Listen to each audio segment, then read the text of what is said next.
Olá, olá, seja bem-vindo a mais uma videoaula de física aqui do nosso canal. E os exercícios de hoje nós vamos falar um pouquinho sobre hidrostática. Esse exercício aqui é o de número 5 da edição oitava do livro do Halliday.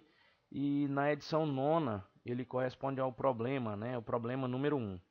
E aqui diz o seguinte: um peixe mantém sua profundidade na água doce, ajustando a quantidade de ar em ossos porosos ou em bolsas de ar para tornar sua massa específica média igual à da água.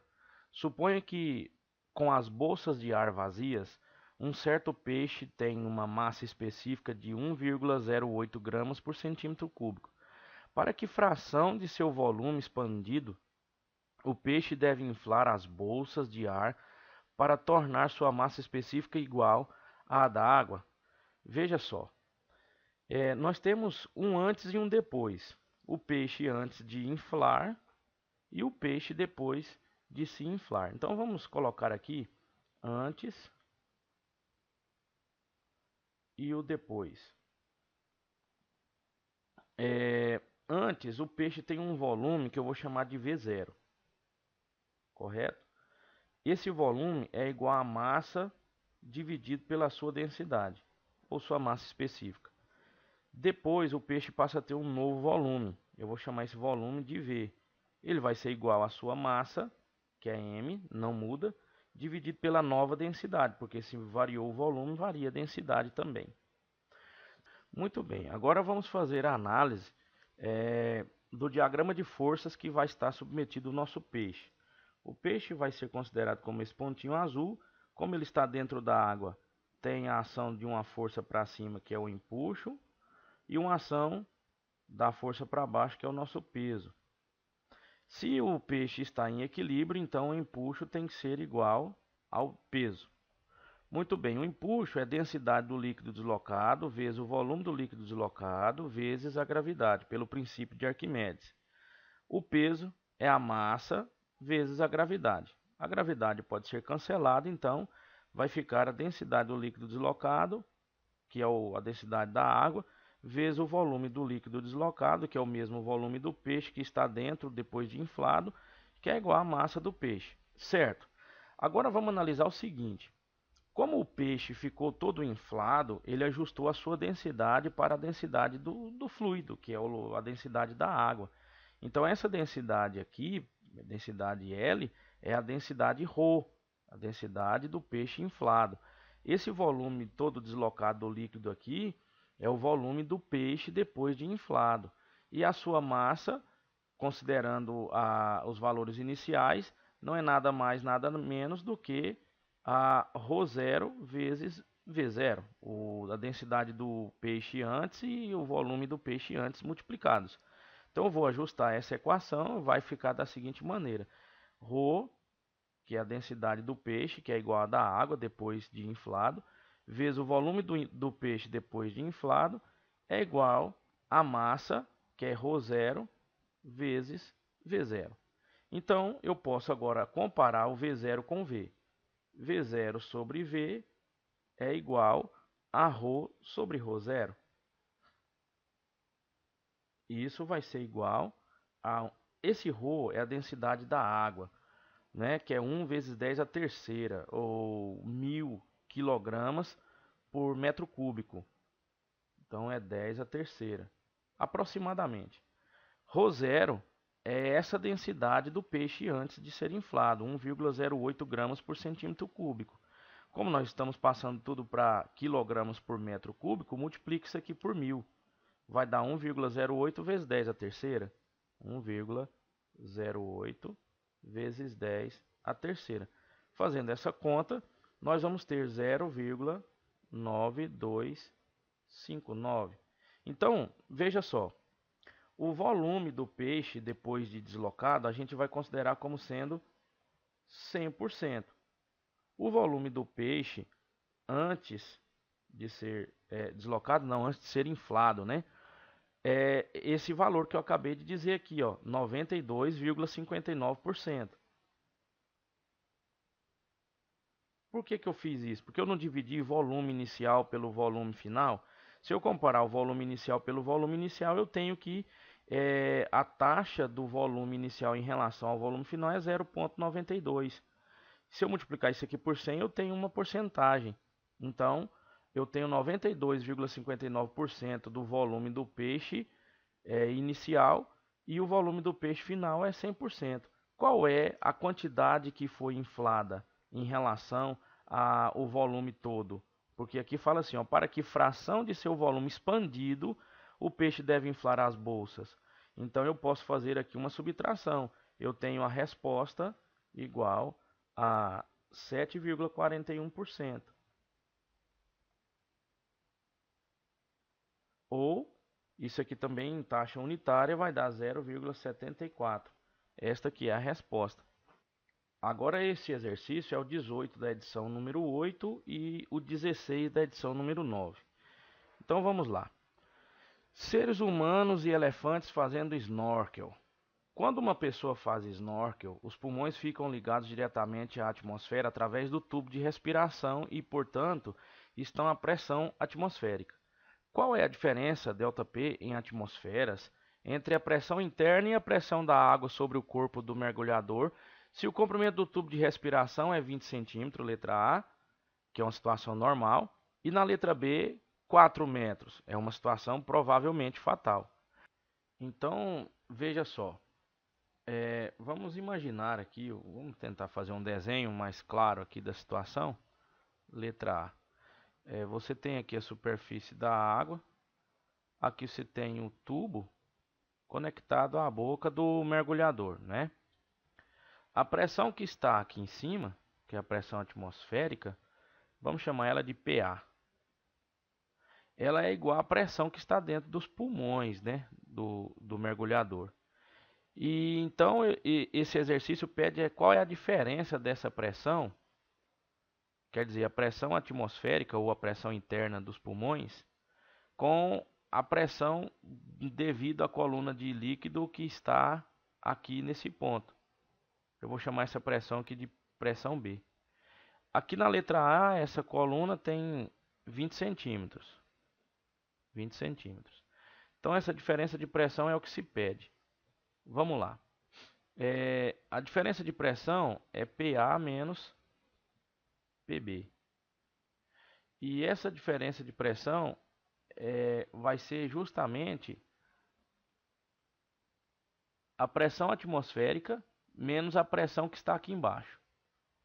Pressão atmosférica menos essa pressão que está aqui embaixo. A pressão que está aí embaixo é a pressão atmosférica, lembra? Pela lei de Stevin. Densidade, gravidade, altura. Essa pressão, então, é PATM mais DGH. Então pressão atmosférica menos pressão atmosférica é zero. E PA menos PB é ΔP. ΔP, então, é DGH. Esse D é o ρ, que é a densidade, né?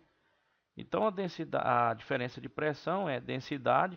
Essa densidade da água eu vou aproximar ela para 1000 quilograma por metro cúbico. A gravidade também vou aproximá-la para 10. A altura é o 20 centímetros. 20 centímetros passando para metros fica 20 vezes 10 a menos 2. É só dividir por 100, né? Então esse ΔP vai ser igual a 2 vezes 10 a terceira. Newton por metro quadrado. Isso aqui é Pascal, né? Ou Pascal. Mas ele quer em ATM.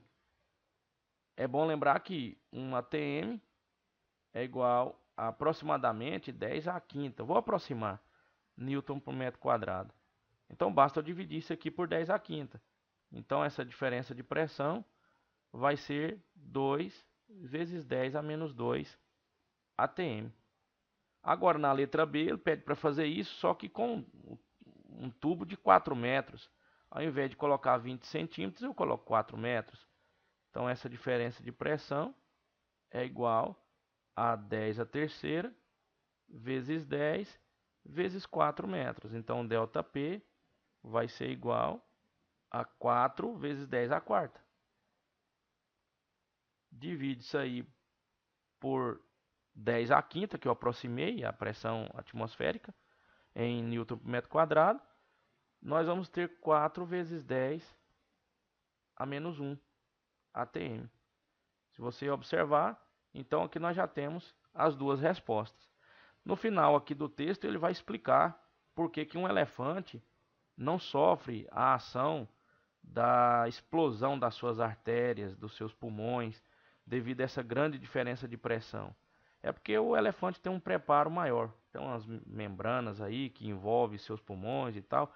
O que se segue então é simplesmente falando sobre essa proteção que o elefante tem e aí ele não sofre os danos dessa diferença de pressão.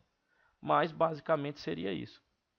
Agora esse próximo é o 27 das duas edições, a oitava e a nona edição. Ah, qual seria a altura da atmosfera se a massa específica do ar fosse uniforme? Letra A. E letra B, se a massa específica diminuísse linearmente até zero com a altura? Vamos supor o nível do mar vamos supor que ao nível do mar a pressão é de 1 atm e a massa específica do ar seja de 1,3 kg por metro cúbico. Então vamos fazer aqui a letra A. Muito simples, né? Você tem aqui o topo da atmosfera, que você tem a superfície da Terra, do planeta aqui. Então qual que seria essa altura H se, primeiro, a massa específica do ar fosse uniforme? Bom, se tivesse apenas uma densidade do começo ao fim, nós podemos aplicar aquela lei do Stevin, que diz que a pressão, digamos aqui embaixo, né, vou chamar ela de P, é igual à pressão atmosférica mais a densidade vezes gravidade vezes altura. Como a pressão atmosférica seria pressão aqui na parte de cima, e na parte de cima nós não temos atmosfera mais, porque o limite da atmosfera só vai até aqui em cima, a pressão atmosférica seria zero. Então a pressão lá embaixo é igual a ρ GH. Você deve estar se perguntando, mas isso aqui não é para fluidos, líquidos? Veja bem, a atmosfera não é um tipo de fluido, é um gás, é fluido. Então essa lei vale também da mesma maneira. Então a pressão vai ser igual, esse ρ é igual a 1,3, ele falou aqui, né? 1,3 kg por metro cúbico, vezes a gravidade, vamos colocar a gravidade aproximadamente 10, vezes H. Esse P aqui, essa pressão, eu posso até já colocar o valor dela, né? Vamos colocar aqui, é a pressão, deixa eu ajustar a ferramenta aqui novamente. Essa pressão aqui é a pressão atmosférica no nível do mar. Quanto que vale ela? Vale aproximadamente 1 vezes 10 à quinta, né? Mas vamos colocar aqui do jeitinho que é mesmo. É 1,011 vezes 10 à quinta. Essa é a pressão aqui embaixo. Justamente com a carga de todo o ar que está sobre esse ponto. É a pressão atmosférica no nível do mar. Então, se eu isolar o H, eu vou pegar 1,01 vezes 10 à quinta e vou dividir por 1,3 vezes 10, que é 13. Então essa altura vai ser igual a 0,077 vezes 10 à quinta. Isso é a mesma coisa que 7,7 vezes 10. Se você carregar a vírgula para a direita, você subtrai duas casas no caso, vai ficar 10 à terceira metros. Então esta deve ser a altura da atmosfera todinha, se a densidade for, se ela for constante, né? Se for uniforme. Agora na letra B ele fala qual deveria ser essa altura se a pressão atmosférica, desculpe, se a densidade da atmosfera diminuísse linearmente até zero. Então vamos pensar aqui um pouquinho. Deixa eu colocar aqui letra B. Vou colocar aqui assim. Nós temos então agora um pequeno detalhe que precisamos observar bastante. A densidade vai variar linearmente. Essa densidade vai variar linearmente com o que? Com a altura. Então, vamos chamar essa altura, vamos fazer um gráfico aqui, ó. Você pode colocar a altura em Y, né? Variando aqui de cima 0 até aqui que nós chamamos de H. E se eu fizer um gráfico, eu vou ver que vou colocar aqui. A densidade varia com essa altura. ela varia linearmente, então ela vai ser uma reta, porque varia linearmente. Então, eu posso dizer que se essa densidade depende de y, que é essas medidas das alturas, né? Ela vai ser o coeficiente linear da função linear mais o coeficiente angular multiplicado pela variável do eixo horizontal, que é o y. Isso aqui é função de primeiro grau, né? Coeficiente linear, coeficiente angular e tudo mais. Então, o que eu sei é que quando o y é zero, o ρ também é zero, ou seja, o coeficiente linear vai ser zero, porque o coeficiente linear é o ponto no eixo vertical que a reta está tocando ele, ela toca aqui no zero. Então, eu posso dizer que o b é igual a zero. Agora, eu preciso achar esse a aqui, para eu conhecer essa função. Então, o ρ de y é igual a y. Quando o ρ é 1,3 kg por metro cúbico, 1,3, nós temos a medida de y, que é o nosso próprio h. Ou, em outras palavras, quando a altura é h, a pressão, a densidade é 1,3 kg por metro cúbico. Esse h é o valor da medida aí. Se eu colocar aqui um eixo descendo, ó, se você observar aqui, ó, agora como se fosse a atmosfera, aqui em cima eu tenho zero, aqui vai crescendo os valores até o y atingir o nosso h, que é a altura todinha da parte de cima da atmosfera até aqui embaixo, né? Então, quando o y é h, a pressão aqui embaixo no nível do mar, que seria essa daqui que eu coloquei na letra A, vai valer 1,3. A densidade, melhor dizendo, a densidade é 1,3 kg por metro cúbico. Então, quando essa densidade é 1,3, o nosso y vale h. Então, A é igual a 1,3 sobre h. Certo? Então, agora eu posso criar a expressão da densidade que varia com y. A densidade que varia com y é igual ao A vezes o y, não é isso? Olha aqui, ó. Densidade que varia com y é igual a AY.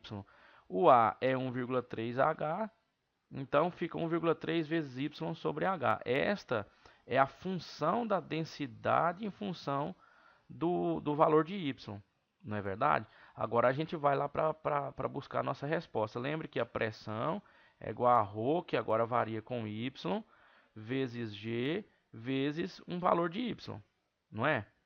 Como cada ponto eu tenho uma densidade diferente, para cada ponto eu tenho que fazer a soma das suas contribuições de pressão lá embaixo. Então eu tenho que ter a pressão, ela vai ser igual a soma, né, que é a integral desta função ρ de y, g dy. dy é um elemento de comprimento, da altura aí no caso, né? Então esse g é constante, então a pressão vai ser igual a g. Lembrando que a nossa variável, que é o y, vai variar de 0 até h. Então vou colocar aqui a variável de 0 até h, o limite, né? O intervalo de integração. Vai ser g, eu posso integrar agora de 0 até h, de ρ de y dy. Correto? Quem é ρ de y? ρ de y é 1,3 vezes y sobre h. Esse 1,3 sobre h é constante, então vamos colocar ele para fora também. 1,3 sobre h vezes a gravidade, integral de 0 até h, de y dy. Lembre que eu coloquei ρ de y é 1,3 vezes y sobre h. O h e 1,3, um em cima do outro, eu coloquei para o lado de fora do integrando. E sobrou somente o y dentro do integrando. Então, eu vou integrar só y. Qual é a integral de y dy? É y ao quadrado sobre 2. Então, a pressão é 1,3 sobre h vezes 9,8, né? A gravidade. Eita, aqui eu arredondei para 10, mas não tem nada não. A integral é y ao quadrado sobre 2 com o intervalo de 0 até h.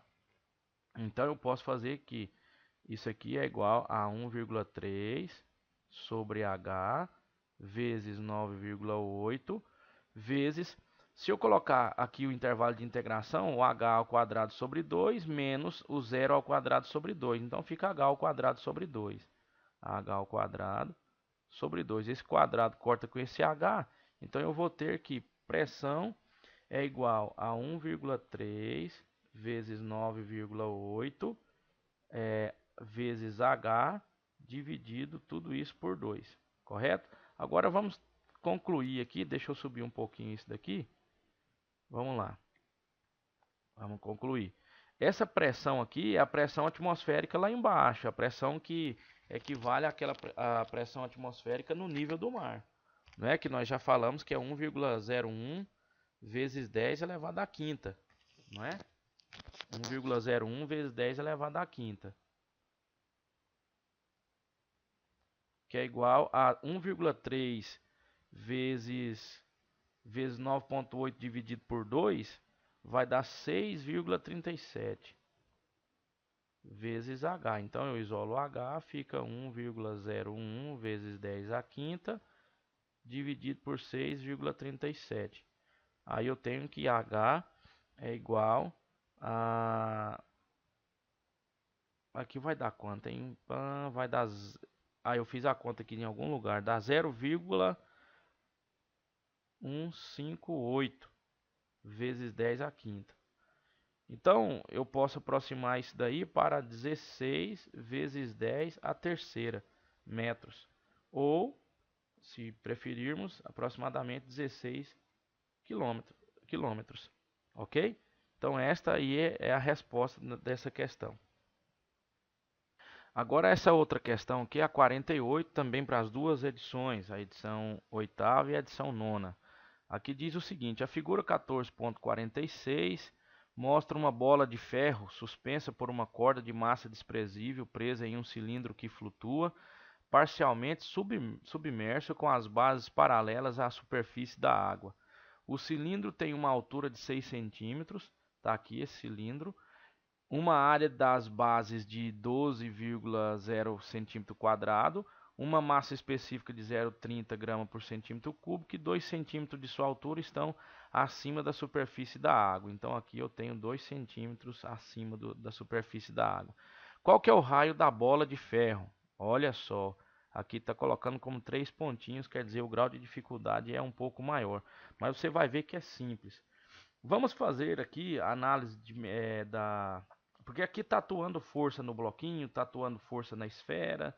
Estas forças são de natureza hidrostática, quer dizer, a força de empuxo, a outra é de natureza gravitacional, que é a força-peso.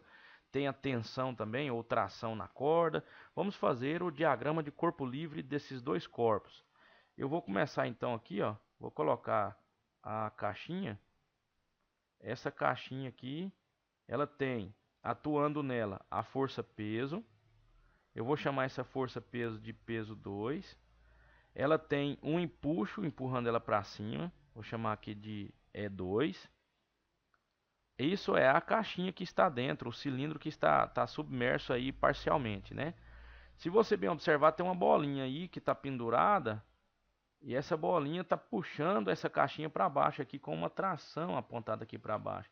Então eu vou ter que colocar aqui a tração no cilindro, tração T. Então nesse cilindro, nessa caixinha, estão atuando apenas essas 3 forças. Agora a esfera, nós temos um peso apontado para baixo também, eu vou chamar de P1. E temos o empuxo empurrando ela para cima, porque isso aí é a força que a água está fazendo nela, é o E1. E temos a mesma tração, né? A tração que está sendo feita na caixinha para baixo é a mesma tração que está sendo feita na bolinha para cima. Isso aqui é por causa da ação e reação. Então esses dois corpos estão sofrendo a ação dessas forças. Como os dois estão em equilíbrio, eu posso criar uma equação para os dois, segundo a segunda lei de Newton. Como eles não sobem nem descem, as forças que estão atuando para cima são iguais às forças que estão atuando para baixo. Então o E2 é igual ao peso 2 mais a tração. Correto? Aqui para o corpo da esquerda aqui, ó. Agora para a esferinha, o P1 é igual ao E1 mais a tração. Correto? O E1 mais a tração. Então o que eu posso fazer aqui agora? Eu vou pegar essa tração aqui do E2 e vou colocar ela para a esquerda. Olha como é que vai ficar. Ó. E2 menos a tração é igual a peso 2. Então eu tenho esta equação para o cilindro e esta outra equação para a esfera.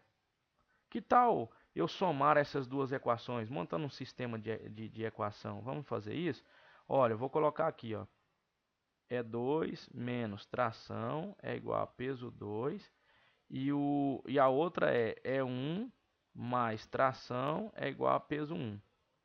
Isso aqui deu um sistema. Se eu somar isso daqui, eu posso cancelar as trações, que um é negativo, outro é positivo. Aí vai ficar E2 somado com E1 é igual a P2 somado com P1.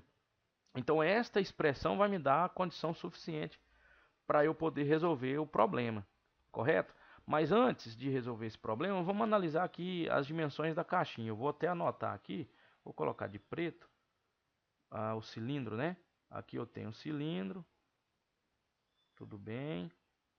Ele tem uma área da base, ele deu no enunciado, né? Vamos colocar aqui. Esta área da base é 12 centímetros quadrados. 12 centímetros quadrados. Aqui a altura do cilindro ele disse que é 6 centímetros. Vamos anotar. E agora eu tenho 2 centímetros só que sobra, né? Do cilindro para cima do nível da água. Então aqui, ó, eu posso dizer que vale 4 centímetros a medida da altura da água que está no cilindro. Muito bem, tendo essas medidas aqui, agora eu posso prosseguir, né? Esse volume todo da caixinha, do cilindro, eu vou chamar de V2. Vamos chamar de V2 o volume todo, correto? E o volume que está submerso eu vou chamar de V', porque a esfera tem um volume 1. A esfera tem um volume 1 e a caixinha toda, o cilindro aí, tem um volume V2. E a parte que está submersa do cilindro eu vou chamar de V'. Isso aqui é só para a gente continuar as equações. Muito bem, então vamos lá. Deixa eu mudar aqui a cor novamente. Vamos pegar a equação que nós acabamos de encontrar, né? E2 mais E1 é igual a P2 mais P1. O E2 é um empuxo que o cilindro está sofrendo.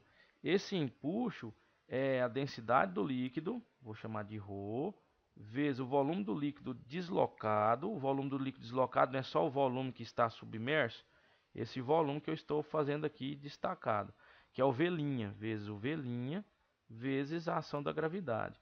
Mais o E1. E1 é o empuxo na esferinha. Então é a densidade do líquido, vezes o volume da esfera, que é V1, vezes a gravidade. Muito bem. O P2 é o peso do cilindro. Então é a massa do cilindro vezes a gravidade. Mais o P1 é a massa da esfera vezes a gravidade. Se você bem observou, tem gravidade em todos os termos, eu posso cortar. Então vai ficar ρ vezes V' mais ρ vezes V1 é igual a M2 mais M1. Correto? Então eu tenho ρ aqui, eu posso fazer uma propriedade distributiva, né? Aqui, evidenciar aqui o fator comum, M2 mais M1. Agora, o ρ é a densidade do líquido. Tudo aqui está em centímetro quadrado e grama por centímetro cúbico. Então, a densidade do fluido em centímetro cúbico é a densidade da água, que é 1. Então, esse ρ aqui vale 1. Vezes esse V' é o volume submerso, é 4, que é a altura, vezes a área da base, que é 12, dá 48. Mais o volume 1 é o volume da esfera, nós não temos, que é igual a massa 2. A massa 2 é a massa da caixinha. Se a densidade, olha, se a densidade é massa sobre volume, então massa vai ser igual a densidade vezes volume.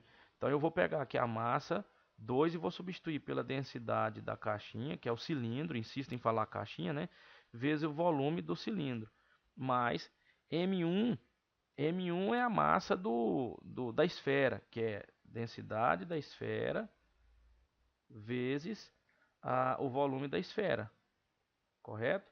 Densidade da esfera vezes o volume da esfera. Vamos ver o que eu tenho de valor aqui agora. Vamos substituir esse 1 aqui, multiplicado pelo que está dentro do parênteses, não vai alterar nada. Fica 48 mais V1 é igual a ρ2, é a densidade do cilindro, que é, aqui ele diz que é 0,30, né? É 0,30, vezes o volume do cilindro todo, é a altura, que é 6, vezes a área da base, que é 12, vai dar 72. Mas, olha, a densidade dessa esfera, aqui fala que a esfera é de ferro. Se você consultar aí no Wikipedia, em alguma tabela de densidades, você vai ver que a densidade do ferro em grama por centímetro cúbico é 7,87. Então, 7,87 V1. Tudo agora está em função de V1, não é isso?